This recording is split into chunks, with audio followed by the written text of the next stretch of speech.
Halo semuanya, Assalamualaikum warahmatullahi wabarakatuh. Perkenalkan, nama saya Hoirunisa Maulidria dari Prodi Pendidikan Bahasa Inggris. NIM-nya 1821503. Oke ya. Oke, di sini aku mau membahas tentang asas-asas pendidikan. Nah, next slide ada yang pertama, asas semesta menyeluruh dan terpadu. Yang kedua, asas belajar sepanjang hayat. Yang ketiga, asas tanggung jawab bersama. Yang keempat, asas manfaat adil dan merata. Nah, yang kelima, asas tuturi handayani. Ingarso sung tulodo ing madio mangun karso tuturi handayani. Yang keenam, asas kemandirian dalam belajar. Oke, next slide. Yang pertama, asas-asas semesta menyeluruh dan terpadu. Semesta maksudnya pendidikan diselenggarakan secara terbuka bagi seluruh rakyat Indonesia. Menyeluruh maksudnya pendidikan harus mencakup semua jenis dan jenjang pendidikan. Terpadu artinya pendidikan tidak dapat dipisahkan dari keseluruhan pembangunan bangsa. Nah, asas semesta menyeluruh dan terpadu yang berarti bahwa pendidikan nasional terbuka bagi setiap manusia Indonesia, mencakup semua jenis dan jenjang pendidikan, dan merupakan satu kesatuan usaha sadar yang tidak dapat dipisahkan dari keseluruhan. Oke, next. Yang kedua, asas belajar sepanjang hayat. Istilah belajar sepanjang hayat erat kaitannya dengan istilah pendidikan seumur hidup. UNESCO atau Institute for Education menetapkan suatu definisi kerja, yakni pendidikan seumur hidup adalah pendidikan yang harus, pertama, meliputi seluruh hidup setiap individu. Yang kedua, mengarah kepada pembentukan, pembaharuan, peningkatan dan penyempurnaan secara sistematis pengetahuan, keterampilan dan sikap yang dapat meningkatkan kondisi lainnya. Yang ketiga, tujuan akhirnya adalah mengembangkan penyadaran diri atau self-fulfillment ya, setiap individu. Yang keempat, meningkatkan kemampuan dan motivasi untuk belajar mandiri. Nah, yang kelima, mengakui kontribusi dari semua pengaruh pendidikan yang mungkin terjadi, termasuk yang formal, non-formal, dan informal. Next slide, nomor 3 ya. Asas tanggung jawab bersama. Tanggung jawab adalah kewajiban terhadap segala sesuatunya. Fungsi menerima pembebanan sebagai akibat sikap, tindak sendiri atau pihak lain. Tanggung jawab sangat berkaitan dengan kewajiban seseorang terhadap tugas atau perbuatan yang dilakukan. Sesuatu aktivitas atau perbuatan yang dilakukan tanpa adanya tanggung jawab akan terjadi secara tidak terarah dan cenderung asal-asalan. Nah, bahkan dapat menimbulkan masalah yang lain lagi.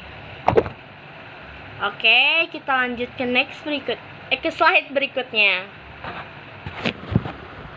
Oke, ini masih membahas yang tadi ya, yang asas tanggung jawab bersama. Nah, kegiatan dalam proses pendidikan haruslah selalu didasarkan pada asas tanggung jawab, karena kegiatan apapun yang dilakukan dalam pendidikan selalu diarahkan untuk mencapai tujuan, yakni membimbing dan mendidik para siswa agar dapat tumbuh dan berkembang secara optimal, sesuai dengan kemampuan dan potensi yang dimiliki.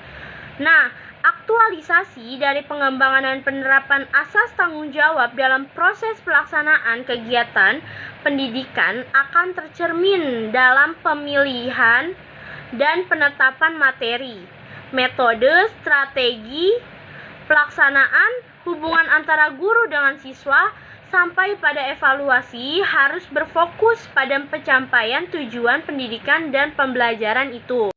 Lanjut, yang keempat, asas manfaat adil dan merata. Pendidikan yang diselenggarakan harus berguna bagi peningkatan hidup manusia dan masyarakat. Sementara itu, asas adil dan merata maksudnya adalah bahwa penyelenggaraan pendidikan harus dapat dinikmati oleh seluruh lapisan masyarakat sesuai dengan kemampuan dan kebutuhannya. Nah, yang kelima nih, ada asas Tutwuri Handayani atau Ingarso Sungtulodo Imadio Mangunkarso Tutwuri Handayani. Nah, ajaran kepemimpinan Ki Hajar Dewantara Ingarso Sungtulodo, artinya Ingarso itu di depan atau di muka. Sun berasal dari kata ingsun yang artinya saya. Tulodo berarti tuladan. Jadi makna Ingarso Sungtulodo adalah menjadi seseorang pemimpin harus mampu memberikan suri tuladan bagi orang-orang di sekitarnya. Sehingga yang harus dipegang teguh oleh seseorang adalah kata suri tuladannya. Tuh.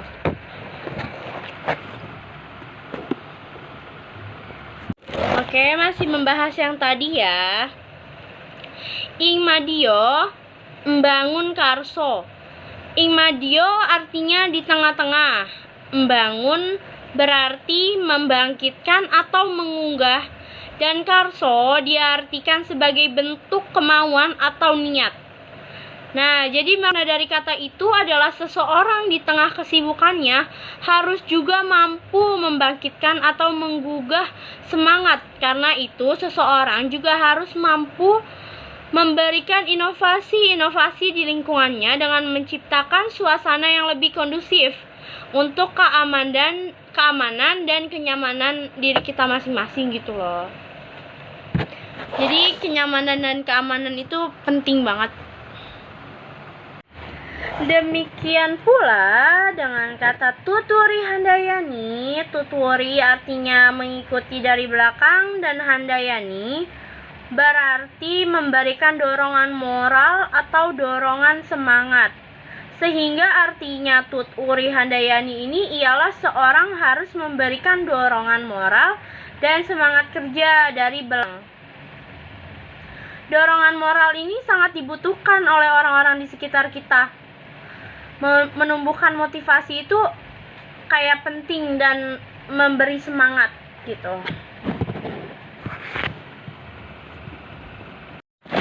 Nah, jadi secara tersirat Ingarso Sungtulodo Ingmadio membangun karso.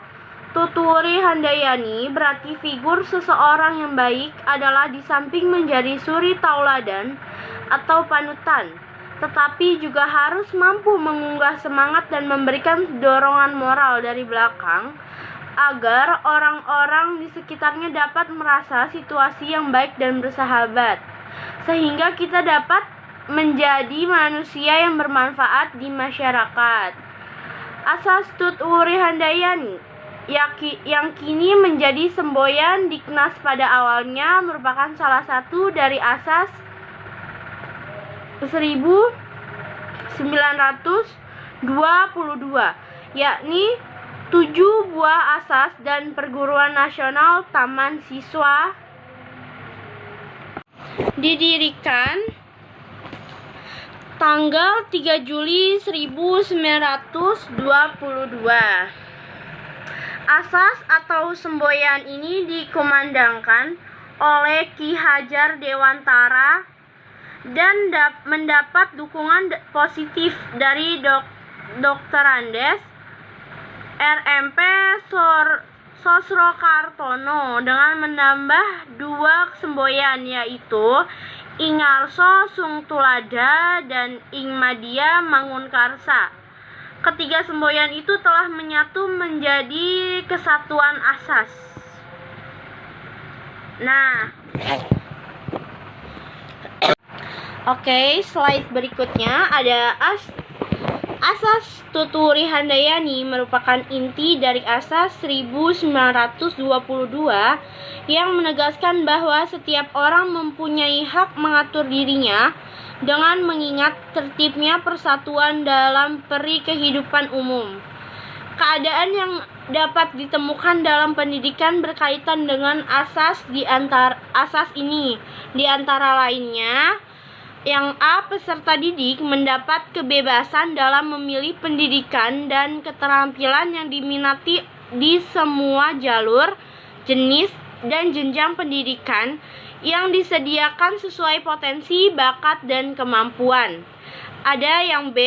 Peserta didik mendapat kebebasan memilih pendidikan kejuruan yang